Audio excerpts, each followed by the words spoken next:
Maraming salamat po sa pagtangkilik ng ating video. Hinihikayat ko po kayong mag-like and subscribe para ma-update kayo sa susunod na nakabanata. Tara at umpisahan na natin. Grandmaster Erlang. Dumili ng mukha ng Raksasa King nang mag-utos ito. Dalhin sa akin ang sandata. Hindi nagtangkang patagalin ito ng mga sundali. Kaagad nilang dinala ang malaking sandata, 3 metro ang haba nito, at kasing puti ng gatas ang kanyang katawan. Higante at malapad ang espadang gawa sa buto. Gawa ito sa spine ng sinaunang halimaw na nahuli ng Raksasa King sa well-deserted secret region ilang taon na ang nakalipas. Ilang libong taon na buhay ang matapang na halimaw, parang godly weapons ang hindi nasisirang espadang gawa sa spine nito. Mabilis na lumipad sa ere ang Raksasa King habang may hawak itong broadsword. Kinausap nito si Yang Jian. Ikaw ba si Yang Jian? Pagbabayaran mo ang ginawa mong pagpatay sa aking gigantic monster. Nang magsalita ito ay lumabas ang usok mula sa Raksasa King, at tila naging malaanino ang anyo nito, hindi pa ito nakikita sa mundo. Iba ang paraan ng mga pag-cultivate ng Raksasa tribe kumpara sa Nine Mainland. Pero nanatiling pareho ang malakas na nakakatakot na aura ng mandirigma, nagugustuhin na lamang magtago sa lupa ng sino man. Nang maramdaman ito ang malakas na presensya ng kanyang kalaban ay napuno ng antisipasyon ang mukha ni Yang Jian. Mahigpit nitong hinawakan ang tri-point double-edged saber, at kaswal nitong hinamon ang lalaki. At ikaw ay si...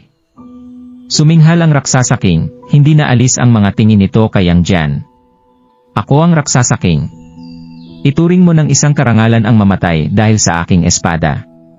Tumawa si Yang Jian na parang walang pakialam, kasing lamig ng bato ang mukha nito. Mamatay. Hindi pa natin kilala kung sino ang mamamatay. Maghanda na kayong mamatay. Nagdesisyon ang Raksasa King na hindi na mag-aksaya pa ng segundo sa kaswal na pag-uusap.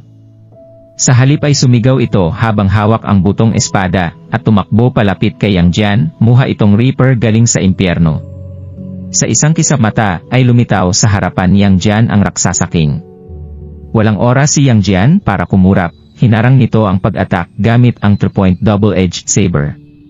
Klang! Sumabog ang nakakabinging ingay ng magbangaan ang bone sword at 3-point double-edged saber. Ilang metrong napaatras si Yang Jian at ang Raksasa King. Hindi na masama. Tinatagan ng Raksasa King nang tingnan nito si Yang Jian nang may pagsang-ayon na pagtango. Narinig kong sikat ang pangalan mo sa Nine Mainland. Mukhang ilang libong taon ka nang nag-cultivate, hindi mo ako binigo. Pero hindi mo pa rin ako kapantay. Muling nilapitan ng Raksasa King si Yang Jian. Nagkaroon ng kaguluhan sa kanyang kinatatayuan. Umangil si Yang Jian nang muli itong nilapitan ng Raksasa King. Hindi ka kasing galing gaya ng sinasabi mo, kukunin ko ang ulo mo. Matpos ang paglapit ng dalawang panig, ay naramdaman ni Yang Jian na mayroong kakaibang pamamaraan ng pag-cultivate ang Raksasa tribe. Pero hindi na niya iyon masyadong inisip, hindi siya binansagan bilang Grandmaster Erlang dahil lang sa wala. Mahigpit na hinawakan ni Yang Jian ang kanyang 3-point double-edged saber, at nagsimula itong makipaglaban sa Raksasa King. Pareho silang nagmistulang aninong lumilipad sa ere sa taas ng larangan ng digmaan. Mabilis at malinis ang mga kilos ng dalawa, nagpalitan sila ng pwesto. Nabuo ang mga pagkulog ng tumindi ang labanan, kakaiba ang tanawin at walang makapagpapaliwanag dito. Walang masabi ang bawat tao na naroon, kakaiba ang labanang kagaya noon, kahit sa kasaysayan. Gulat na gulat ang lahat ng mga manonood. Samantala, sa yungib ilang kilometro ang layo mula sa Chaotic Mountain Range. Umupo si Daryl sa stone room, naramdaman nito ang paglakas niya habang nagkukultivate. Patuloy itong umakyat pa itaas hanggang sa marating niya ang Master General, ang Marshal Marquis, at wakas ang Marshal Saint level. Masasabi na ang Heart Sutra of 8 Worlds ng Ghost Valley Sage ay naglalaman ng lalim na kayang makakuka ng hindi matapos-tapos na posibilidad. Habang nagkukultivate si Daryl, ay hindi lamang nito na ibalik ang kanyang internal na enerhiya, pero nagawa rin nitong ibalik ng mabilis ang kanyang mga level. Isang araw lamang ang tinagal ng magawa nitong maging Marshal Saint level mula sa pagkawala ng kanyang internal na enerhiya. Kung magpapatuloy iyon ay maaari niyang maibalik ang kanyang lakas hanggang sa level 5 Marshal Emperor, at maaari na niyang simulan ang pagpunta sa Heaven Ascension level. Pero nahirapan mag-focus si Daryl dahil naramdaman nito ang pagyanig mula sa chaotic mountain range ilang sanadli lang ang nakaraan. Naramdaman nito ang malakas na ingay ng digmaan habang siya ay lumalakas. Naku po, kailangan ko ng bilisan. Naisip yun ni Daryl nang dali-dali itong umupo ito na pang-Indian seat habang patuloy na nag-cultivate. Samantala, sa parte ng kalagitnaan ng malaking ruined sea, pinamunuan ni Ambrose ang Blood Shark Pirates sa 1,000 bangka habang ginabayan sila ni Heather para ligtas na makatawid sa maelstrom. Matapos ang ilang oras na paglalayag, sa wakas ay narating nila ang Coral Island. Nakasentro sa ruined sea ang Coral Islang. Ito rin ang sikretong lokasyon ng Sea Maki Clan na nagbantay sa ruined sea sa loob ng maraming henerasyon. Namangha ang lahat ng makita ng mga ito ang tanawin sa Coral Island, kabilang na sina Ambrose, Ira, at ang Blood Shark Pirates. Hindi gawa sa lupa ang malaking Coral Islang pero gawa ito sa piraso ng pinagsama-samang corals. Nakaayos ang mga corals mula sa laking kalahating metro hanggang sa taas na 10 metro. Mayroong iba't ibang uri ng hayop doon at mayroong kakaibang kulay ang mga ito. Nagningning sa iba't ibang kulay ang mga ito sa ilalim ng araw. Nakatira ang Sea Maki Clan sa malaking shell na nasa ibabaw ng kolonya ng mga corals. Sa kalayuan ay mukhang galing sa fairy tale ang hitsura nito. Napakaganda rito. Namamanghang sambit ni Era. Nagulat din si Ambrose, kinausap nito si Heather. Hindi ko inakalang mayroong magandang lugar sa ruined sea. Isa itong paraiso. Bumulwak ang tawa ni Heather. Dito kami tumira sa loob ng maraming henerasyon. Hindi ba't espesyal ang lugar? Ibang-iba ba ng inyong tahanan sa mainland? Lumaki sa isla si Heather, hindi pa ito nakakapunta sa mainland, kaya inakala nitong pareho lang ang paraan ng pamumuhay ng lahat ng mga tao. Bahagyang ngumiti si Ambrose. Siyempre, ibang ba roon? Mayroong mga lugar at nakakamanghang gusali sa mainland. Dadalhin kita roon balang araw. Tumango si Heather at nagsalita ito ng mahina. Kayong dalawa, dapat kayong sumama sa akin para makita ang aking ama. Pero kailangang maghintay dito ng mga kasama ninyo. Hindi karaniwang pinapapaos ng Sea Maki Clan sa ming tirahan ang mga tagalabas. Misyon ni Ambrose na hulihin si Donoghue sa lalong madaling panahon, pero dahil nabigo itong gawin yon at napadapad sa tirahan ng Sea Maki Clan, napagpasyahan nitong magpalakas sa Coral Island. Sa parehong sandali ay gusto nitong bisitahin ang ama ni Heather, ang pinuno ng Sea Maki Clan. Malugod na sumang-ayon si Heather, pero hindi nito nakalimutan ang mga tuntunin ng Sea Maki Clan. Sumang-ayon doon si Ambrose, nirerespeto nito ang mga tuntunin. Heather. Curious na nagtanong si Era. Wala bang ibang tao ang nakapunta rito sa loob ng ilang libong taon? Ngumiti si Heather. Kailangan mong malampasan ang maelstrom bago makapunta rito. Kahit na ang mga bihasang pirate ay nabigong lampasan ang pagsubok, kaya napakakunti lang nang nakakapunta rito. Masasabi kong kayong dalawa ang unang nakatanggap ng imbitasyon sa loob ng ilang libong taon.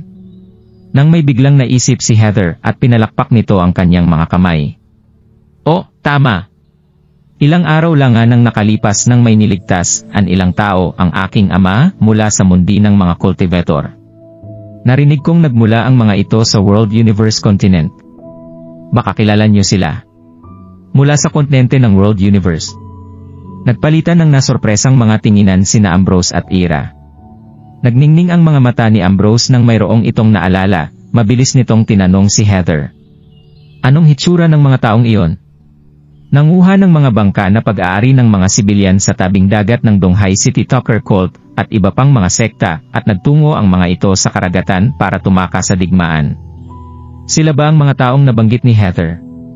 Ngunit mayroong 10,000 tao mula sa maraming sekta at imposibleng ilan na lamang ang matira sa mga ito. Nang mapansin ni Heather ang ekspresyon ng mukha ng magkapatid at tumagilid ang ulo nito bago sumagot. Hindi bata ang mga taong iyon. Ang isa sa kanila ay kinilala bilang Tucker Cult Master na napakasikat sa kontinente ng World Universe. Watson Tucker. So, sila ngayon. Nagliwanag ang mga mata ni Ambrose bago matapos sa pagsasalita si Heather. Nagpunta sa ruined sea ang mga hayop na to isang pagkakataon. Hindi ko sila papakawalan kapag nakita ko sila. Nang pamunuan ni Yang Jian ang North Moana Army, at nang pasukin nito ang kontinente ng World Universe, ay nagpa siyang umalis ang Tucker Cult na pagmamay-ari ni Watson, kabilang din ang iba pang mga sekta, at hindi na protektahan ang kanilang tahanan. Matapos nilang matunton ang Donghai City, ay hinabol nila ang mga bangka sa pangingisda ng mga sibilyan, kakilakilabot na aksyon. Nakita sila ni Ambrose at Ira. Ginawa nila ang lahat para pigilan si Watson, at ang mga kasama nito sa pagtakbo dala ang mga ninakaw na bangka, pero hindi nagtagumpay ang magkapatid. Nangako si Ambrose na tuturuan niya ng leksyon ang mga taong iyon kapag muli niyang nakita ang mga ito. Hindi nito inakalang mapapaaga ang oportunidad, nagkataon na nasa teritoryo ng si Maki, sina Watson, at ang iba pa. Galit na galit si Ambrose pero medyo nagtaka rin ito. Napaisip ito kung bakit ilang tao na lang ang matitira kina Watson, at ang iba pang mga sekta kung nagsimula sila sa bilang na 10,000 katao. Nasaan na ang iba? Nang maisip yon ni Ambrose ay pinamunuan ni Heather ang mga tao papunta sa pinakamalaking tirahan sa Coral Island. Katulad ng mga ibang gusali ay gawa rin ito sa kabibi. Pinagpatong-patong ang mga dosenang higanteng kabibi na may taas na ilang metro para makabuo ng kakaiba at nakakamanghang istruktura. Mukhang simple lamang ito pero mukha itong mamahalin at elegante. Mabilis na sinundan ng magkapatid si Heather. Habang nasa daan ay marami silang nakitang tao mula sa si Maki clan. Lahat ay mga gwapong lalaki at nagagandahang babae, magalang na nagbigay pagbati ang lahat kay Heather. Sa parehong oras ay curious na napatingin ang mga ito kina Ambrose at Ira. Nakabalik ka, Heather? Nang marating nila ang tirahan ay dahan-dahang nagpakita ang isang taong may sinaunang boses, sinamahan ito ng 12 katao. Mayroon itong balbas na kulay puti at namumula ang kulay nito, may suot itong robe na gawa sa kaliskis ng isda at balat ng sea beasts. Nakakamangha rin ang aura nito. Iyon ang ama ni Heather, si Haken, ang pinuno ng si Maki clan. Mapagmahal na tiningnan ni Haken si Heather, nakita ang pagmamahal at pag-aalala sa kanyang mga mata. Kahapon lang ay gumala sa labas si Heather at hindi ito umuwi ng bahay. Labis na nag-alala si Haken at marami itong ipinadalang mga tao para hanapin si Heather pero walang nakitang bakas. Nang magpulong si Haken para pag-usapan ang mga pamamaraan ng paghahanap ay nasa maayos na lagay ang kanyang anak. Labis ang saya ni Haken. Ama! Sigaw ni Heather nang tumakbo ito palapit sa mga braso ni Haken. Saan ka nagpunta? Mahinahon na tanong ni Haken nang haplusin nito ang buhok ng kanyang anak. Ngumiti at nagsalita si Heather. Hinabol ako ng isang masamang lalaki at lumangoy ako ng lumangoy palayo sa kanya. Halos makarating ako sa border ng Ruins Sea nang makasalubong ko ang aking tagapagligtas. Pinatay niya ang masamang lalaki at niligtas ako. Nakaramdam pa rin ng takot si Heather nang ikwento nito ang pangyayari. Tagapagligtas. Nagulat si Haken nang marinig niya iyon. Pagtapos ay tinignan nito sina Ambrose at Ira. Ikaw ba ang kanilang tagapagligtas? Nakatingin ang lalaki sa magkapatid habang nagsaaslita, napansin nitong bata pa ang dalawang magkapatid. Gwapo si Ambrose, samantalang youthful at charming naman si Ira. Tumango si Heather, sumenyas ito kina Ambrose at Ira. Ito ang aking ama, ang pinuno ng si Maki clan. Lalapitan na sana ni Ambrose at Ira ang Haken nang biglang. Sandali! Lumpit ang isang tao at sumigaw ito para pigilan ang dalawa. Nakasuot ito ng satin na robe at maitim ang kulay ng balat nito. Mukha rin itong mapanlinlang. Iyon ay si Watson.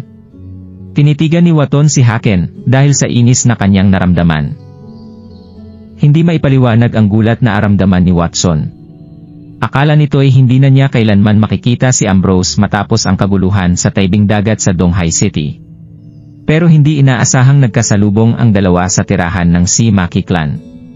Napansin nitong bumalik na ang internal na enerhiya ni Ambrose at hindi na ito nanghihina. Bukod pa roon ay mukhang lumakas pa ng tuluyan si Ambrose. Mas nagulat si Watson nang makita nito ang ilang libong bangka na nasa dagat katabi ng Coral Islang. Nagkasalubong ang tinig ni Ambrose at Watson, madilim ang kanyang ekspresyon. So, nandito pala ang lokong ito. Clan head. Sa wakas ay bumalik sa wisyo si Watson. Kinusap nito si Haken. Maaaring naloko ang prinsesa. Sobrang delikado ang magkapatid na ito. Si Daryl ang kanilang ama, ang kilalang demonyo sa 9 na kontinente. Mayroon silang iba't ibang klase ng kademonyohang ginagawa. Paano nila posibleng maliligtas ang prinsesa? Paniguradong mayroong kakaiba sa lahat ng nangyayari.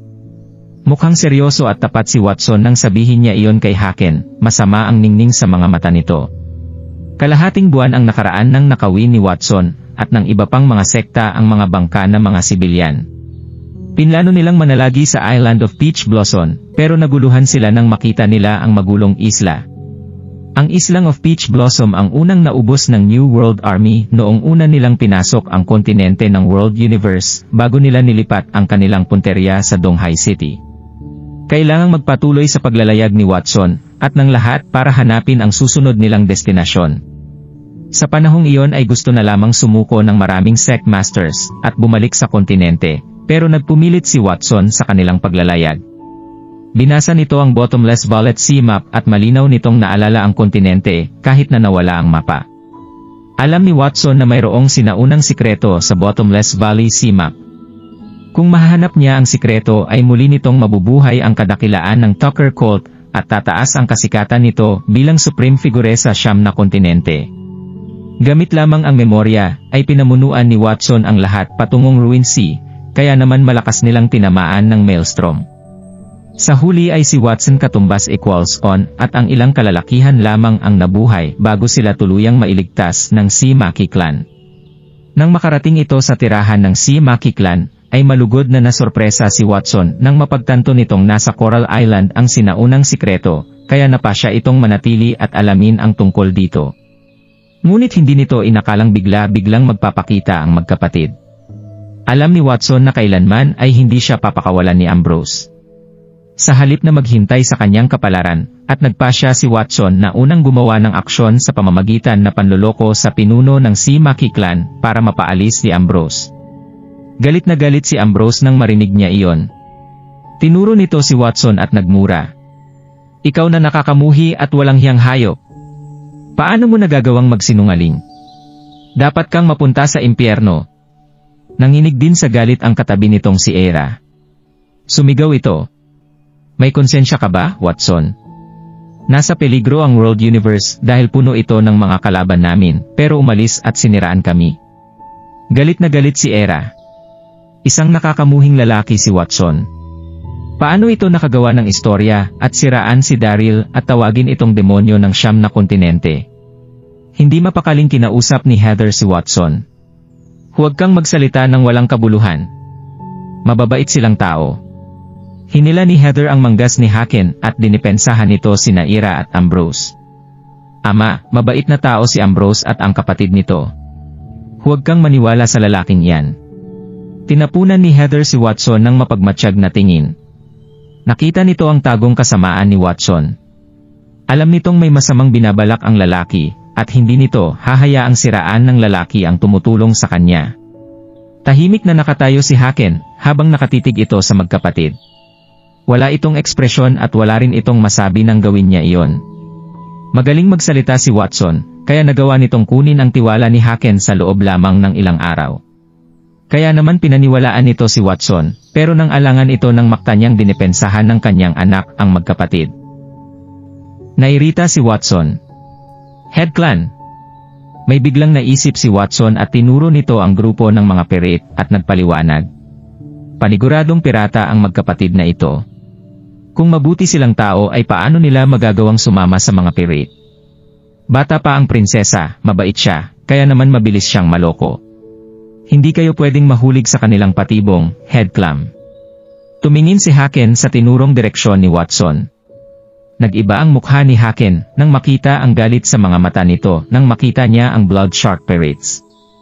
Naisip ni Haken na mabuti na lamang at may matalas na mata si Watson. Kung hindi ay papaniwalaan na niya ang sinabi ng kanyang anak at madadala niya ang mga kalaban sa kanyang tirahan. Tumitig si Haken kay Ambrose at malamig na nag-utos. Pabagsakin siya.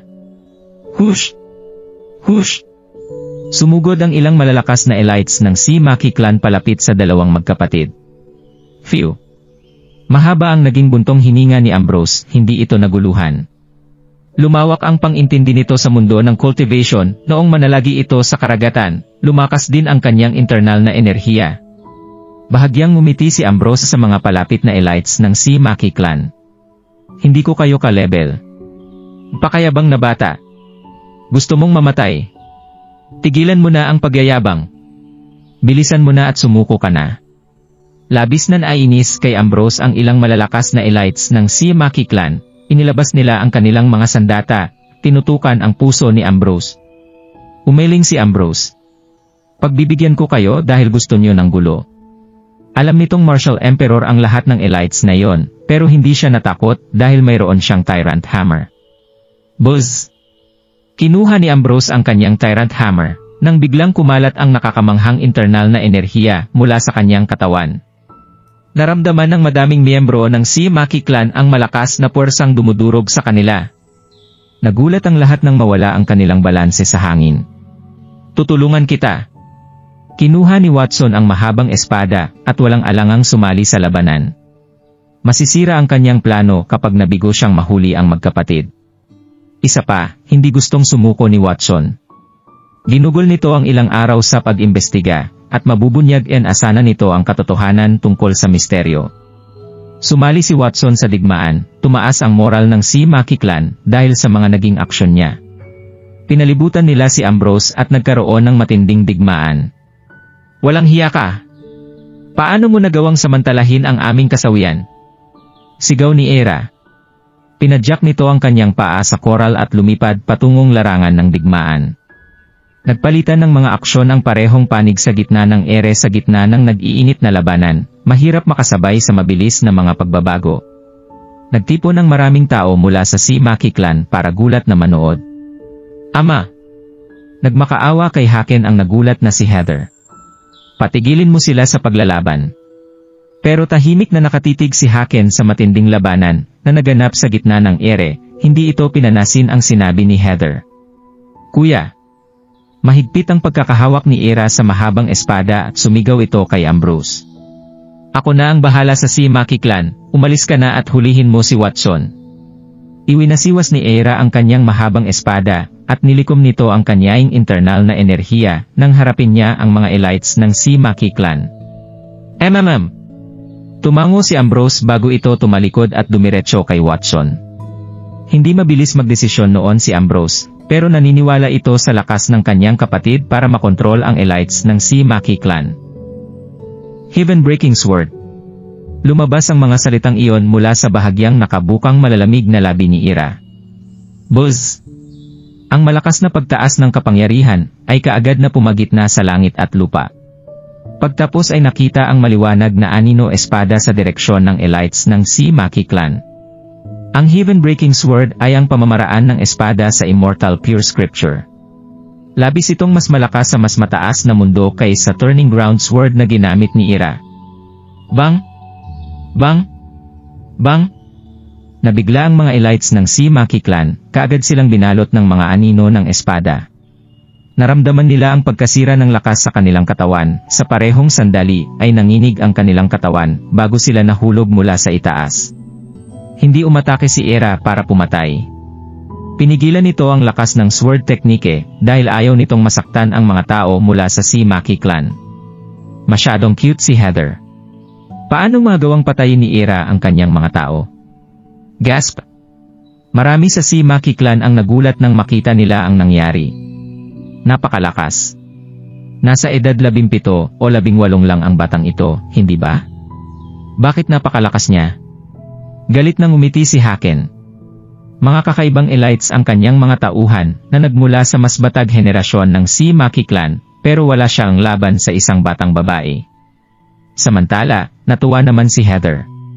Naisip nitong nakakamangha ang kapatid ng tumutulong sa kanya, nang ko itong magsaasnay at magkukultivate pa ng mas maigi sa hinaharap at babawakan ang pagkapilya.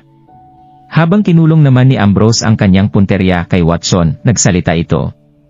Napakasinungaling mo, Watson, isa kang nakakamuhi at walang hiyang tao. Paano mo gustong mamatay? Buzz! Naglabas ng malakas na aura si Ambrose na nanigas sa hangin.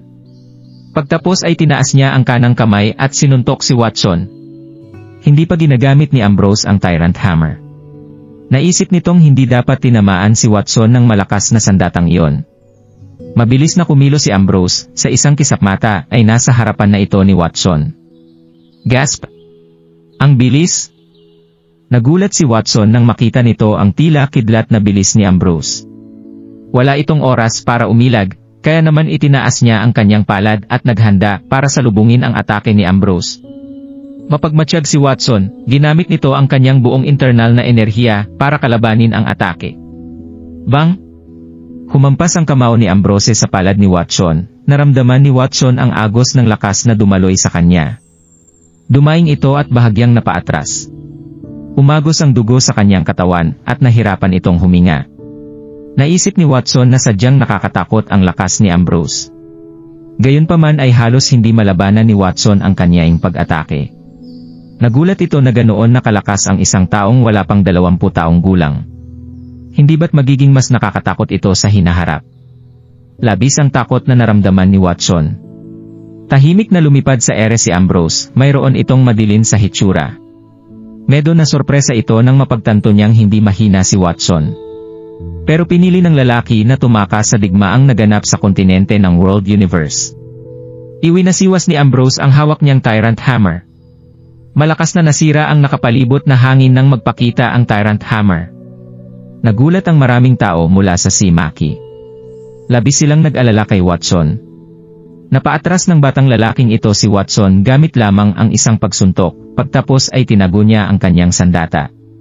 Natatakot akong nasa panganib si Watson. Go! Lumabas sa katawan ni Ambrose ang kanyang fighting spirit, namuno ang malamig na pawis sa noo ni Watson. Lumunok ang lalaki para mabilis na maging alerto. Naku po! Gagamitin ni Ambrose ang Tyrant Hammer. Natakot si Watson na baka hindi na niya mapahinto ang pag-atake. Watson, napatunayan na hindi mahina dahil nakayanan mong salubungin ang suntok mula sa akin. Magiging napakalakas mo sa larangan ng digmaan, pero pinili mong tumakbo. Isa kang kahihiyan sa mga cultivator. Malamig na sabi ni Ambrose. Ikinuway ni Ambrose ang kanyang braso, pagtapos ay lumabas ang nakakatakot na ingay mula sa Tyrant Ham. Pagkatapos ay binalot ng malakas na enerhiya si Watson. Walang oras si Watson para isipin ang tungkol doon. Kaagad nitong ginamit ang lahat ng enerhiyang nasa kanyang energy field para makagawa ng protective shield sa kanyang harapan. Isang nakakatakot na force ang tumama sa protective shield at kaagad ito nawasak. Naglabas si Watson ng groan bago lumipad ang katawan niya mga 100 metro backwards. Ang momentum na ito ay nasira ang 12 ng corals bago magland ang katawan nito sa shell. Maraming nagamit si Watson na internal energy nung sinubukan niya i-resist ang atake ni Ambrose kanina. Sobrang napagod siya, kaya naman hindi niya mareresist ang akin ng Tyrant Hammer. Watson! Tumingin si Ambrose kay Watson nang may murderous intent sa tono nito. Wala ka bang kahit anong last words? Bilisan mo at sabihin mo na ito. Habang nagsasalita siya, mahigpit na hinawakan ni Ambrose ang Tyrant Hammer at mabagal na lumapit kay Watson. Ang malakas niyong aura ay kumalat sa hangin at dagat. Go! Takot na takot si Watson. Napalunok siya ng laway at pinagsisisihan na ang ginawa niya. Teka! Sumigaw ni Watson nung nakita niya si Ambrose na papalapit sa kanya. Your Highness, Hero Darby, nagkamali ako. Nabigo ako bilang tao at hindi ako naging faithful. Pakiusap, patawarin mo ako. Pakiusaw, patawarin mo ako. Kailanman ay hindi naisip ni Watson na luluhod siya kay Ambrose at magmamakaawa dito. Pero wala siyang choice. Masyadong malakas si Ambrose kay kapag hindi niya inamin na natalo siya, mawalan siya ng buhay. Tumawa si Ambrose. Hindi siya tumigil, nagpatuloy siya sa paglapit kay Watson. Hindi namin siya pwedeng iwan ng buhay. Mas okay kapag wala na siya. Hero Darby, Young Master Darby, nagpanik si Watson, nagpatuloy siya sa pagmamakaawa para sa buhay niya. For the sake ng paglilingkod ko sa ama mo, huwag mo akong patayin. Si Haken, na tahimik at cold, ay nagsalita, Iho, dahil inamin naman ni Watson ang pagkakamali niya, bakit hindi mo siya bigyan ng chance? Sinamaan ng tingin ni Haken si Watson, taliwas sa may paggalang nitong pinakita kanina. Bilang head ng Maki clan, alam niyang gumagawa lang ng kwento si Watson. Si Haken ay galit nung nalaman siyang niloloko siya nito. Pero, kailangan niya manghimasok dahil dalawang outsiders ang naglalaban sa teritoryo niya. Sinabi ni Heather, Brother Ambrose, kahit na nakakasuklam ang taong ito, pwede bang huwag mo siyang patayin? Sinusunod lang ng Maki clan ang rule nila na bawal sila pumatay sa teritoryo nila. Napatigil si Ambrose, nagdalawang isip siya nung narinig niya ang mga sinabi ni Heather. Sobrang sama ni Watson. Dapat ko ba siyang patawarin? Brother. Dahan-dahan na lumapit si Era kay Ambrose. Nakatingin siya kay Watson at soft na sinabi, clear si Heather sa mga intentions niya, kaya hayaan muna natin siya na mabuhay. Pagkatapos, nakaisip si Era. Sabi niya, ang sitwasyon sa mainland ay puno ng tensyon ngayon. Kailangan natin ng dagdag na tulong. Hayaan natin siyang pagbayaran ang mga kasalanan niya kapag nakabalik na tayo sa mainland. Cold na tumingin si Ambrose kay Watson. Naririnig mo yun? Hindi kita papatayin ngayon dahil kay Heather. Simula ngayon, kailangan mo na sundin ang mga utos ko. Hindi kita kakaawaan kapag hindi o ako sinunod. Opo, si Watson ay pinagpapawisan ng malamig, tumango siya ng paulit-ulit. Tutulong ako sa mainland, at hindi na ako tatakas ulit. Hindi pinansin ni Ambrose si Watson. Itinago na niya ang Tyrant Hammer, at naglakad papunta kay Ira. Napangiti si Ambrose at sinabi kay Haken, ikinagagalak kong makilala ka, Head Clan. Tumango si Haken, at nahihiyang ngumiti. Kayong dalawa ay young heroes talaga. Salamat sa pagsagip sa anak ko. Patawad din kung offensive ako ngayon. Ngumiti si Ambrose. Huwag kang mag-alala, Head Clan. Pagkatapos, inimbitahan ni Haken ang magkapatid sa bangket. Si Watson naman ay todo sunod, wala na ang pride nito bilang sect master. Nalaman ni Haken ang nangyari sa loob ng kalahating oras, nagalit siya. Kainis, si Donoghue pala ang humahabol at umaatak kay Heather. Magpapadala ako ng tao para samahan kayo sa paghabol sa kanya. Tumango si Ambrose. Salamat. Nakahinga ng maluwag nung narinig ko ang assurance mo, Head Clan. Ang Maki clan ay namuhay sa Coral Island ng ilang libong taon at sobrang pamilyar sila sa paligid nila. Sa tulong nila, mabilis mahuhuli si Donoghue. Habang nag-uusap sila, tumingin si Ambrose kay Watson na nakatayo sa tabi niya. Tinanong niya ito, Watson, bakit ka nandito? May kailangan ka ba gawin? Ano? Namula si Watson, nag-alangan siya, bago siya maingat na sumagot, Young Master Darby, naalala mo pa ba ang ancient seaman na nawala ko? Ang mapang yun ay may sikreto. Nakita ko ito, kaya nahanap ko ang lugar na ito. Si Ambrose ang anak ni Daryl, kaya naman tinawag siya ni Watson na Young Master. Secret. Nagulat si Ambrose. Nagpalitan sila ng tingin ni Era bago niya kinuha kaagad ang Bottomless Valley Sea Map. Ang magkapatid ay nagulat nung nakita nila ang marka na nakaturo sa Coral Island. Ito ay. Tumayo si Haken at tiningnan maigi ang ancient sea map. Hindi niya maitago ang excitement niya at nagulat ito habang nanginginig. Ito ang relic na iniwan ng mga ninuno namin. Nawala ito ng halos 1,000 taon. Hindi ko inaasahan na makikita ko ito ulit. Ano? Nagulat sila Ambrose, Era at Watson nung nalaman nila ito. So, ang sea map na ito ay isang relic mula sa mga ninuno ng Maki clan. Sa kabilang bansa, sa may Deep Mountain Cave. Buzz! Nag-Indian sit si Daryl habang may mga malalakas na powers ang nakapalibot sa kanyang katawan. Ang hangin na nakapalibot sa buong stone chamber ay sobrang distorted. Nandito siya sa loob ng 2 araw at gabi. Nagawa niyang ma-recover ang internal energy niya sa kanyang dating state na level 5 Martial Emperor, at malapit na siya umabot sa Heaven Ascension level. Kinakabahan si Daryl kasi hindi siya makalagpas. Crack! Ang power na nalikom niya sa stone chamber ay palakas ng palakas. Ang stone walls at platforms na nakapaligid kay Daryl ay biglang nag-crack. Binuksan niya ang mga mata niya at napaatras. Gumawa siya ng protective shield para maprotektahan ang katawan ng Ghost Valley Sage. Ang Ghost Valley Sage ay pumanaw na, pero ang katawan niya ay hindi nabulok. Sa kabilang banda, nanatili ito sa isang sitting posture na parabang natutulog lang ito, mukhang sobrang buhay nito. Si Daryl ay may mataas na respeto sa Ghost Valley Sage, kaya naman ayaw niyang makita na masira ang katawan nito. Sa wakas, ang lahat at kalmado at normal ulit. Nakahinga ng maluwag si Daryl, pero nagulat siya nung tinilt niya ang ulo niya para i-check ang paligid niya. Napansin niya na may well sa ilalim ng stone platforms, pero wala itong tubig. Mukha itong well, talaga. May nakita din si Daryl na simple na stone chest sa ilalim ng well. May carvings ito ng mga salita at patterns. Oh wow, merong nasa ilalim nito. Namagha si Daryl, at bago pa siya makapag-isip, kinuha niya ang stone chest. Ang pattern sa chest ay mukhang old-fashioned, at ang mga salitang nandito ay simple at plain. Na-recognize ni Daryl ang mga salitang ito, at binasa ito ng malakas. Ang Raksasa tribe ay malupit at walang awa. Kaya naman, sa pangalan ni Emperor Xuanyuan, tinawag ko ang mga tribo para atakihin ang Raksasa tribe at itaboy sila papunta sa wilderness. Ano? Si Emperor Xuanyuan. Si Emperor Xuanyuan ang nag-iwan ng stone chest na ito. Si Emperor Xuanyuan, nakilala bilang Yellow Emperor Xuanyuan, ay ang leader ng 3 sovereigns at 5 emperors noong ancient times. Pakiramdam ni Daryl ay nagblangko ang utak niya, sobra siyang nagulat siya. Nagulat si Daryl. Huminga siya ng malalim at nagpatuloy sa pagbabasa. Ang mga tribes ay nagkaroon ng malalaking kawalan sa battle, at kailangan ko masummon ang Divine Dragon.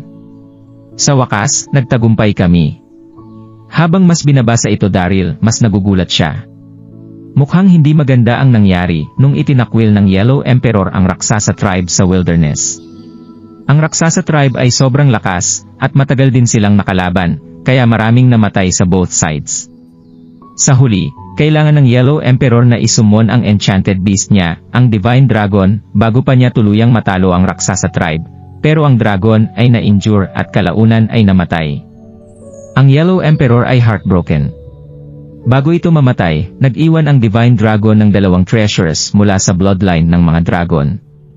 Wala nang kahit anong nabanggit tungkol sa 2 treasures na ito. Pagkatapos niya basahin ang mga salita na nakakarve sa stone chest, alam ni Daryl na ang 2 treasures ay may kinalaman sa bloodline ng Divine Dragon. Inutos din ng Yellow Emperor na gumawa ng 2 stone boxes para mapaghiwalay ang 2 treasures. Ang isa sa mga boxes ay naiwan sa isang cave malapit sa Chaotic Mountain Range, kung nasaan si Daryl. Nakalagay ito doon para maprotektahan ang mountain range. Para naman sa isa pang treasure, ibinigay ito ng Yellow Emperor sa isang tribe, at pinadala sila sa dagat para ilagay ang treasure sa seed at masil ito doon. Sa ganung paraan, posibleng mamintain ang aura ng treasure. Ang mga salita sa stone chest, at nagtapos dito, at binasa ito ni Daryl, kapag nahanap nyo ang 2 treasures, mapapakawalan ang pinakamalakas na kapangyarihan mula sa bloodline ng Divine Dragon. Mapapaalis niya ang Raksasa tribe kapag bumalik sila sa 9 continents, at saktan ang mga tao. Pakiramdam ni Daryl ay sasabog ang utak niya pagkatapos niya intindihin ang impormasyon na ito. Sobrang excited niya. Ito ay expected na mula sa Yellow Emperor Xuanyuan, na isang magaling na strategist. Alam niya na babalik ang Raksasa tribe sa Chaotic Mountain Range balang araw para manggulo ulit, kaya iniwan niya ang mga ito. Ang bloodline ng Divine Dragon. Talaga bang dragon ito? Nag-exist ang dragon mga ilang libong taon na ang nakakalipas, pero nawala sila mula sa 9 continents. Ito ba ay dahil sa pakikipaglaban nila sa Raksasa tribe, kaya na-extinct ang mga dragons? Nanginig ang mga kamay ni Daryl habang iniisip ang lahat ng possibilities. Binuksan niya ang stone chest. Gasp! Pagkabukas niya nito, nagulat siya sa mga laman nito.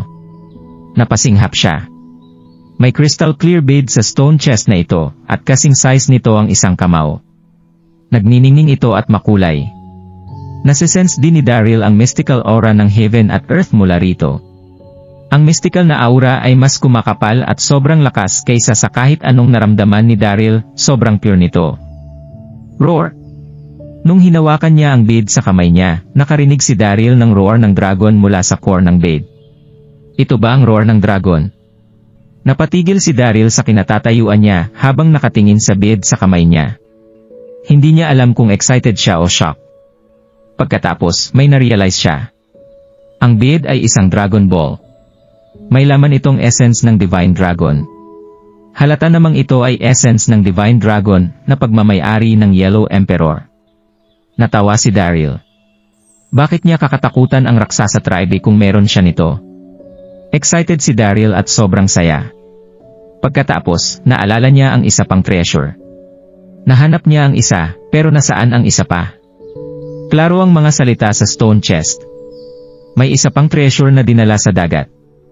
Napaisip tuloy si Daryl kung paano niya ito hahanapin sa malawak na dagat.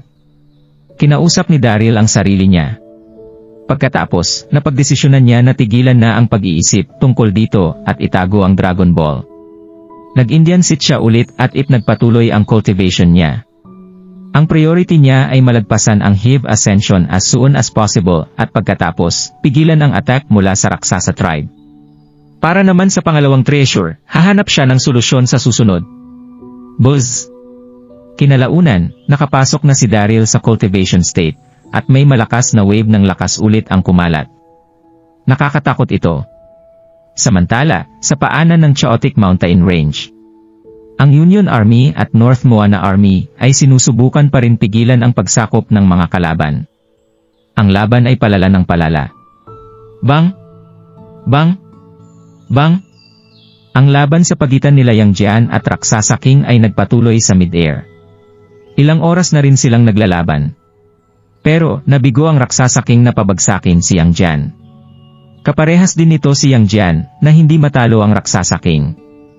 Ang Raksasa King ang pinaka-talented na leader sa history ng Raksasa Tribe. Sobrang gifted nito sa cultivation. Halos marating na nito ang God Realm level. Pero, si Grandmaster Erlang Yang, ay isa ding nakakahangang cultivator.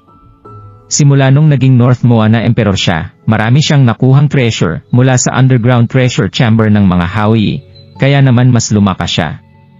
Hindi siya dapat i-underestimate. Silang dalawa ay ginawa ang mga best nila para maprotektahan ang dominance nila sa mga territories nila. Sobrang lakas mo nga. Gumalaw ang Raksasa King sa mid-air. Nakatingin siya maigi kay Yang Jian habang cold na sinasabi ito. Pero, mamamatay ka rin sa ilalim ng sword ko. Pagkatapos, gagamitin ko ang ulo mo para maging wine glass ko sa celebration banquet. Buzz!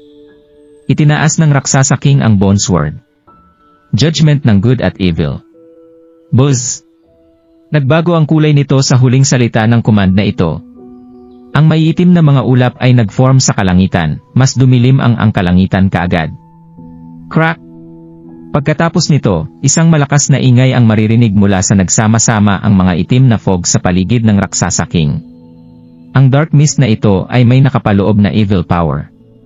Biglang lumamig ang temperature sa pagitan ng heaven at earth. Ang mga sundalo mula sa North Moana Army at Union Army ay nilamig at nagpanik. Ang cultivation technique na pinapractice na ng Raksasa Tribe ay iba mula sa 9 continents. Ang Raksasa Tribe ay namuhay sa mahirap na lugar sa wilderness. Kaya naman, ang power mula sa cultivation nila ay sobrang brutal. Binuhos ng Raksasa King ang buong lakas niya at nagbago ang kulay ng mundo. Buzz! Kinalaunan, naging mas malakas ang mga evil forces at ang kapangyarihan na ito ay pinagalaw ang mga sand flea at pebbles. Isang malaking black shadow ang namuo sa harap ng Raksasa King. Ito ay isang wild beast na nabuo ng evil energy. Ito ay ilang daang metro ang taas. May namumula din itong mga mata at mga pangil. Nakakatakot ito. Gasp! Napanganga ang North Moana Army at Union Army nung nakita nila ang giant beast. Nag-aalala sila para kay Yang Jian. Ang Raksasa Army, sa kabilang banda, ay sobrang natuwa kaya nag-cheer sila. Seryoso si Yang Jian habang kinakaharap ang nakakatakot beast. Ang mga mata niya ang nag-reveal ng mga emosyon, katulad ng pag-iingat at pagkaseryoso. Hindi madali na patayin ako, barbarian. Cold na sabi ni Yang Jian. Pagkatapos, pinakita niya ang buong internal energy niya at nag-form ng golden light sa paligid ng katawan niya. Proud na tumayo si Yang Jian sa mid-air, habang nababalot ng bola ng golden light, mukha siyang god na bumababa mula sa heaven. Mapunta ka sa impyerno. Ayaw nang magsayang ng oras ng Raksasa King. Nag-roar siya nung umatake ang wild beast kay Yang Jian. Buzz! Walang takot si Yang Jian, sumigaw siya, extermination. Ito ang pinakamalakas na teknike ni Yang Jian. Hindi niya ito naipakita sa loob ng ilang libong taon, pero sa araw na ito, kailangan niya gawin ito dahil malakas ang Raksasa King. Chuck! Ang golden light na nakapalibot kay Yang Jian ay nagsama-sama, at naging 3-point double-edged saber, habang lumilipad ito pataas. Ito ay sobrang liwanag sa madilim na mundo. Boom! Pagkatapos, isang golden beam ng light ang umatake sa malaking black na beat, at nagkaroon ng nakakatakot na pagsabog, na cover nito ang radius ng ilang daang kilometro. Ang area ay nababalutan ng golden light, black fog at dust. Boom! Ang violent na aura ay nagpulsate at dahil dito nagshake at bumagsak ang chaotic mountain range. Pagkatapos, isang hurricane ang nagpakita at sumabog ang mga magma. Oh! Nagulat ang mga army sa both sides. Sobrang lakas! Sobra silang makapangyarihan. Ang dalawang pinakamalakas na atake na yun ay nasira ang chaotic mountain range. Bang! Bang! Naglaban pa din sila Yang Jian at Raksasa King sa gitna ng cloud ng dust. Pero, parehas na silang pagod, at sa huli, parehas silang bumagsak sa ruins ng chaotic mountain range. Ang ruins ay may itim na fog, naglalagabgab na magma at hurricanes. Ang lahat ay napaatras. Pagkatapos nila bumalik sa wisyo, na-realize nila na hindi na nila makita ang Raksasa King at si Yang Jian. Your Majesty! Grandmaster Erlang! Sila Zhang Ju, Chester at ang army sa ilalim nila ay sumigaw. Sila Yang Jian at Raksasa King ay naglaban ng ilang oras hanggang sa maubos ang kanilang mga internal energy. Pagkatapos, parehas nalaglag sa batihan. Natatakot sila na baka hindi nakasurvive si Yang Jian sa laban. Kahit na may sama ng loob sila Chester, at iba pa kay Yang Jian, ginampanan ng taong ito ang pinaka-crucial na role sa pagdepensa laban sa Raksasa Army. Magiging isang malaking kawalan para sa Nin Mainland kapag namatay si Yang Jian. King ko! Father! Sa kabilang side ng battlefield, hindi mabilang ang mga sundalo ng Raksasa, at iba pa ang nagulat. Nagpatuloy sila sa pagsigaw para sa Raksasa King. Ang Raksasa King ang supreme leader ng Raksasa tribe, at siya ang pundasyon ng lakas nila. Naniniwala sila na invincible ang king nila. Nag-aalala at magagalit sila kapag hindi nanalo ang king nila, laban kay Yang Jian, baka sama-sama silang matalo. Lahat kayo, makinig kayo sa utos ko. Tumalon si Alaric mula sa chariot at sumigaw sa army, simula ngayon. Sinadya na patigilin muna ni Alaric ang laban, para hanapin ang Raksasa King sa ruins. Pagkatapos, hahanap siya opportunities para kumbinsihin ang tatay niya na huwag na makipaglaban at mamuhay ng payapa kasama ang iba sa Nin Mainland. Pero, sumabat si Amastan pagkatapos niya magsalita. Sinaktan ng Nin Mainland ang tatay ko. Kailangan natin silang patayin natin silang lahat. May fiery personality si Amastan at padalos-dalos ito. Isinigaw niya ito habang tumatakbo papunta sa mga kalaban. Naniniwala si Amastan na invincible ang tatay niya, at ayaw niyang mag-alala tungkol sa tatay niya na nahulog sa batuhan. Ang pinaka-importante ngayon ay talunin ang Nin Mainland at manalo. Si Amastan ang Slaughter God. Sa isang kisamata, higit sa 100 sundalo ang namatay mula sa Nin Mainland. Patayin sila! Maraming Raksasa soldiers ang sumigaw nung nakita nila ang nangyari. Ginanahan ulit sila at nagsimulang umatake ulit. Amastan. Napakuyom ng kamao si Alaric sa inis. Iisip ni Alaric na masyadong padalos-dalos ang nakakabata niyang kapatid. Kapag wala kasi ang tatay nila, si Alaric dapat ang nag-uutos sa army dahil siya ang honorable son. Pero, umakto si Amastan at dinala ang army sa labanan ulit. Nabaliw ang Raksasa Army, ang mga mata nila ay namula sa galit. Na-realize ni Alaric na imposible na magkaroon ng truce sa point na ito. Kaya naman, wala na siyang nagawa kung hindi sumama sa pakikipaglaban. Arg! Maraming sundalo mula sa Nin Mainland ang sumigaw habang bumabagsak sila lupa. Determinado sila Chester at ang iba pa na lumaban nung nakita nila ang nangyari sa mga kasama nila. Patayon sila! Lalaban tayo hanggang sa huli. Walang takot na hawak ni Chester ang longsword niya. Isinigaw niya ang command na ito habang binabati ang mga kalaban niya. Lalaban tayo hanggang sa huli. Inulit ito ng Union Army at North Mona Army. Nag-charge forward din sila. Nang biglang, may intense na pumapatay at maraming napatay ito. Samantala, sa Coral Island sa may Ruined Sea, sila Ambrose, Era at Watson ay nakatingin kay Haken habang nakatayo sila sa hall na gawa sa shells. Sobrang excited ni Haken. Nanginginig niyang hinawakan ang Bottomless Valley Sea map at sinabi, isa itong blessing mula sa heaven. Ang relic na iniwan ng mga ninuno ko ay natagpuan na. Isang blessing ito. Ano? Naguguluhang nagtinginan sila Ambrose at Era. Bakit siya sobrang excites sa relic na iniwan ng mga ninuno niya? Si Watson na nakatayo sa gilid ay may naguguluhan na ekspresyon sa mukha. Head Clan. Sa wakas, bumalik na rin sa wisyo si Ambrose at tinanong si Haken, ito ba ay isang mahalagang relic? Hindi lang ba ito isang simak? Kasabay nito, sinubukang aralin ni Era si Haken. Naguguluhan din siya. Siyempre, importante ito. Seryosong tumango si Haken. Hindi niyo siguro alam ang tungkol dito, pero ang C-map ay may sikreto. Ang sikreto ay may kinalaman sa duty ng C-Maki clan na ginagampanan namin ng ilang libong taon. Tumingin si Haken sa malawak na dagat at nagpatuloy sa pagsasalita. Ilang libong taon na ang nakakalipas, tumulong ang clan ko sa imbitasyon ni Emperor Xuan Yuan na itaboy ang Raksasa tribe. Kahit na nagtagumpay tayo, marami sa atin ang nagtamo ng mga malalang injuries, at pati na rin si Emperor Xuan Yuan. Dagdag pa sito, marami sa kanang kamay ng Emperor ang sugatan din pagkatapos, na-predict ni Emperor Xuan Yuan na babalik ang Raksas tribe balang araw para sirain ang peace sa 9 continents, at marami ang masasaktan. Kaya naman, ibinigay niya sa amin ang treasure, at sinabihan kami na itago ito sa SEED. Ang Raksasa tribe. Nagulat sila Ambrose at Era. Na-shock sila nung nalaman nila na may kinalaman pala ang treasure na binabantayan ng C-Maki clan sa Raksasa tribe. Tinanong ni Ambrose, anong nangyari pagkatapos nito? Huminga ng malalim si Haken at sinabi, inutusan ng clan namin Emperor Xuan Yuan na ilagay ang treasure sa kailaliman ng dagat at bantayan ito for generations. Wala din dapat magkamali. Magagamit natin ito pag nagkagulo sa Chaotic Mountain Range. Hindi nakalimutan ng mga ninuno namin ang duty nila. Pagkatapos nila ilagay ito sa SEED, nagdrawing ang mga ninuno ko ng mapa. Pagkatapos, ilang libong taon ang nakakalipas, inatake ng mga pirata ang Coral Island. Kahit na napaalis namin sila, nawala namin ang mapang ito. Sobrang blessed namin dahil bumalik ang mapang ito ngayon. Naiyak sa tuwa si Haken sa sobrang excitement sa huli niyang sinabi. Nagulat sila Era at Ambrose pagkarinig dito.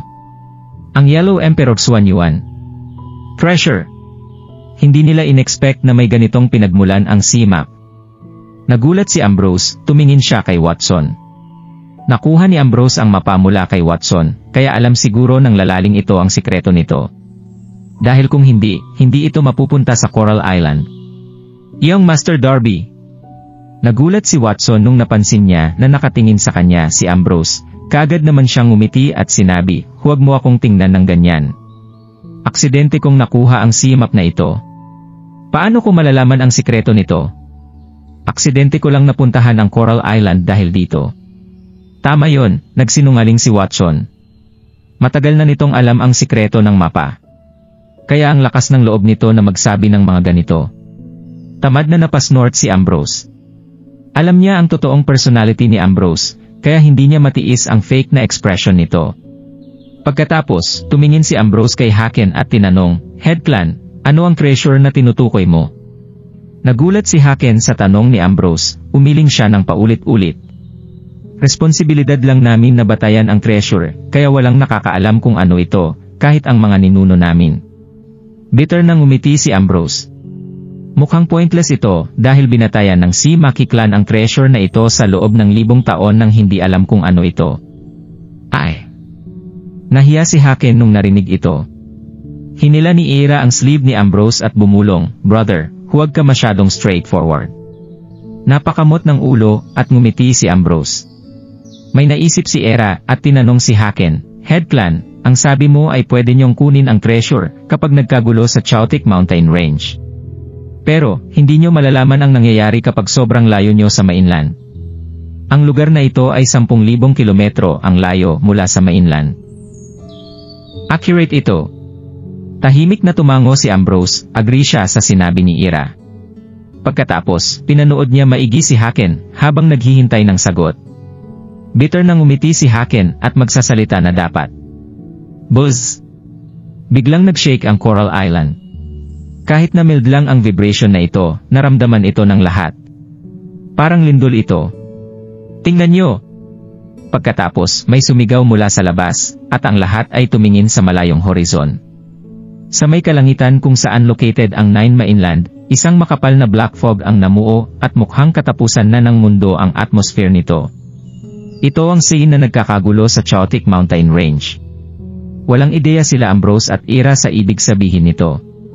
Akala nila ay sign ito na may umangat na ancient tomb o treasure. Oh! Pero, nanginginig si Haken. Lumabas siya main hall ng dahan-dahan, habang nakatingin sa kalangitan at nagsalita. Ang black fog mula sa kalangitan ay may kasamang strange na fenomena. Ito ang scene na nagkakagulo sa chaotic mountain range. Ang impormasyon na ito ay napasa generation to generation sa Maki clan. Dapat ay may abangan sila na black fog sa kalangitan dahil ibig sabihin nito ay nagkakagulo sa chaotic mountain range. Itong sign ay iba sa paglabas ng grand weapon o ancient tomb. Nagulat sila Ambrose at iba pa. Iniisip nila na coincidence lang ito, pero hindi nila pinagdudahan ito nung nakita nila na seryoso si Haken. Dali! Pumunta kayo sa kinaroroonan ng treasure at dalhin niyo sa akin ito. Kaagad namang ipinatawag ni Haken ang mga tao niya, excited siyang sumigaw. Kailangan nila makuha ang treasure dahil may kakaibang nangyayari sa chaotic mountain range. Ang late Emperor Xuanyuan ang nag-utos sa kanila nito at kailangan nila sundin ito. Pero, walang nag-volunteer mula sa Maki clan. Nahiya si Haken. Ang location ng treasure ay nasa mga ilang libo ang metro mula sa Coral Island. Ang mga taong pamilyar lang sa tubig ang pwedeng lumangoy pa ilalim para kunin ito. Pero, marmay sa mga elites ng Maki clan ang na-injures dahil sa pakikipaglaban kay Ambrose. Kailangan nila magpahinga. Tumayo si Ambrose at sinabi, kung ako na lang ang kumuha nito. Kahit na hindi masyado nagsalita si Haken, alam ni Ambrose na mapanaganib ang location ng treasure. Kaya walang may lakas ng loob na mag-volunteer mula sa Maki clan. Ikaw. Nagdalawang isip si Haken. Ang Maki clan ang nagbabantay sa treasure ng ilang libong taon at pinrotektahan ang secrets nito mula sa mga outsiders dahil importante ito. Kaya paanong hahayaan nila na isang outsider ang kukuha nito? Napansin ni Ambrose na nag-aalala si Haken, kaya nakangiti niyang sinabi mo na may kinalaman ang treasure sa kaligtasan ng Nine Mainland. Bilang miyembro ng 9 continents, dapat ay mag-contribute ako dito. Nagsalita si Heather, Papa, bakit hindi natin hayaan si Brother Ambrose na gawin ito? Pwede ko siyang samahan. May sasabihin dapat si Ira, pero di na siya umimik nung nagsalita si Heather. Isang ngiti ang makikita sa delicate nitong mukha. Gusto ni Ira na i-matchmake sila Ambrose at Heather. Sobrang saya niya nung may opportunity na magsama yung dalawa ng sila lang. Mabuti yan. Tumango si Haken pagkatapos siya kumbinsihin ni Heather. Mag-ingat kayo. Umagri si Ambrose. Nagkatinginan sila ni Heather at ngumii. Aalis na sana si Ambrose, nang biglang, ngumiti si Haken at sinabi, bakit ka nagmamadali? Hindi mo mahahanap ito ng walang mapa. Kumuha si Haken ng fish oil at ipinahid ito sa mapa. Pagkatapos nito, may nakakasorpresang nangyari. Isang pattern na naman ang nagpakita sa sea map at ipinapakita nita ang route papunta sa seed. Nakakamangha ito. Patagong na mangha si Ambrose. Ang Maki clan ay maingat sa pagbabantay ng sikretong nakatago sa sea map na ito. Si Watson, na nakatayo sa gilid, ay hindi mawari kung ano ang dapat niyang maramdaman. So, mukhang kailangan ko gumamit ng fish oil. Hindi na nakakapagtaka kung bakit hindi ko makita ang sekret. Kinuha ni Ambrose ang sea map, tumalon sa dagat at nagdive papunta sa seed habang pinapanood ng lahat. Para naman sa princess ng Maki clan, kasing komportable niya ang isda pagdating sa tubig. Kaya niyang lumangoy ng mabilis. Sa isang kisamata, ilang dosenang metro na ang layo niya sa ilalim. Si Ambrose naman, sa kabilang banda, ay medyo clumsy. Tumingin si Heather sa paligid para i-check si Ambrose, at napapurs ng lips nung nakita niya ito. Pagkatapos, lumangoy siya papunta dito at hinawakan ang kamay ni Ambrose. Sa huli, sinabi niya kay Ambrose na siya na ang magdadala dito papunta doon at ang kailangan lang nito gawin ay protektahan siya. Nakaramdam ng warm feeling si Ambrose sa puso niya habang tumatango nung naramdaman niya ang malambot na kamay ni Heather sa kanya. Pagkatapos, nagpatuloy sa pagdive ang dalawa. Ito ang unang beses ni Ambrose sa ilalim ng dagat, at nagulat siya nung nakita niya ang napakagandang marine world sa paligid niya. Pagkatapos ng mahabang panahon, nakarating na rin sila sa wakas sa sea. Naglabas sila Heather at Ambrose ng mapa at kaagad hinanap ang location ng treasure. Gasp! Nagulat si Ambrose nung nakita niya ang nasa harap niya. May napakalaking cave sa harap niya, at may mga makukulay at exotic na seaweed ang nakapalibot dito. Ang entrance ng cave ay hindi ganun kalakihan, pero nagliliwanag ito dahil sa isang charming blue light, at may protective shield na nakapalibot dito. Maliban pa dito, maraming bato sa daang metro ng cave. Ang mga malalaking batong ito ay mukhang magulo, pero may specific patterns ito. Alam ni Ambrose na ang mga naglalakihang batong ito ay parte ng formation para hindi masira ng mga isda o mahanap ng iba ang treasure. Kaagad namang nahanap nila Ambrose at Heather ang entrance ng cave dahil may mapa sila. Pagkatapos nito, ginamit ni Ambrose ang internal energy niya para sirain ang protective shell at makuha ang treasure. Isang malaking stone chest ito na napapalibutan ng archaic words. Hindi maintindihan ni Ambrose ang mga salita, kaya sinubukan niyang buksan ang chest. Pero, nabigo siya pagkatapos ng ilang attempts. Sa hulo, napansin niya ang circular na concave sa taas ng chest. Halatang may iba pang kailangan para mabuksan ang chest, at bilog ang bagay na ito. Hindi na sinubukan ni Ambrose na buksan ang chest gamit ang puwersa. Sa halip, napagdesisyonan niyang dalhin ang chest sa ibabaw. Si Heather ang nailed ng way, at si Ambrose naman ang may dala ng stone chest. Pagkatapos nila makalangoy ng ilang daang metro pataas, kinilabutan si Heather sa nakita niya. Gasp! Napasinghap si Ambrose at kaagad napatigil. May giant shark sa harap nila. Mabagal nitong iwinagayway ang buntot nito na parabang nagpapahinga ito. Pero, napansin ni Ambrose na bukas ang mga mata nito. Nakita din sila ng shark kaya medyo kinakabahan sila Ambrose at Heather. Hindi natatakot si Ambrose sa mga sharks, pero mahihirapan siya protektahan si Heather dahil kailangan niya hawakan ang stone chest sa siyang kamay. Kaya medyo aligaga siya. Inobserbahan sila ng shark ng higit pa sa 10 segundo at hindi nito inatake sila. Anong nangyayari?